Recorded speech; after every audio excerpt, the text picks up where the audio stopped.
আসসালামু আলাইকুম ওরহমতুল্লাহি ওবারাকাতুহ।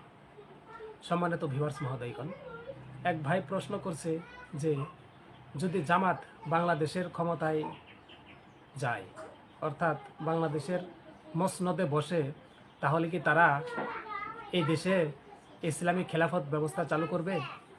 এক কথায় উত্তর দিতে গেলে বলতে হবে যে অবশ্যই না।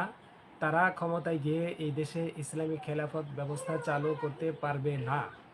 তার অনেকগুলো কারণ রয়েছে। একটি কারণ হচ্ছে যে আমেরিকা চাইবে না। আমেরিকা কখনোই চাইবে না যে কেউ গণতান্ত্রিক পদ্ধতি অবলম্বন করে ক্ষমতায় গিয়ে সেই পদ্ধতিকে ছুঁড়ে ফেলে দিয়ে ইসলামী খেলাফত ব্যবস্থা চালু হোক। আর অন্য কারণ হচ্ছে যে বিশ্বের কোনো রাষ্ট্রই চাইবে না পৃথিবীর কোথাও ইসলামী শাসন ব্যবস্থা চালু হোক।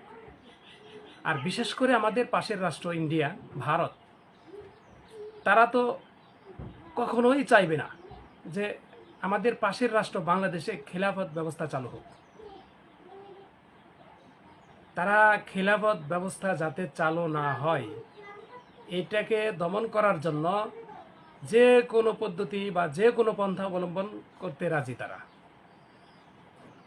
তারা অর্থ খরচ করতেও রাজি যাতে বাংলাদেশে খেলাফত ব্যবস্থা চালু না হয়।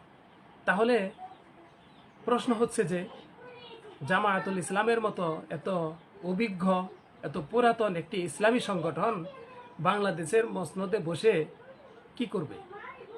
তারা যদি ইসলামী খেলাফত ব্যবস্থায় চালু করতে না পারে, তাহলে তারা কি করবে?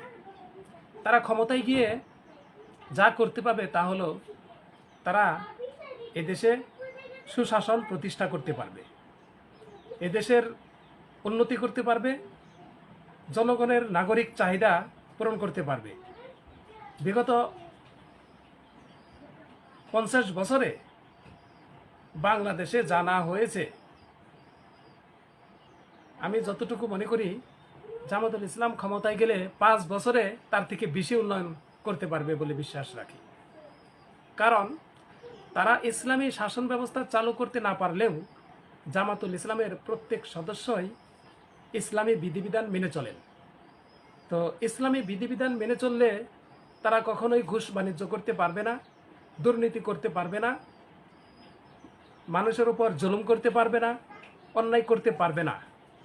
যদি বাংলাদেশ থেকে জুলুম, নির্যাতন, অন্যায়, অত্যাচার, ঘুষ বাণিজ্য, দুর্নীতি এই সকল বিষয় দূর করে দেওয়া যায়, তাহলে অবশ্যই বাংলাদেশের উন্নতি হবেই হবে।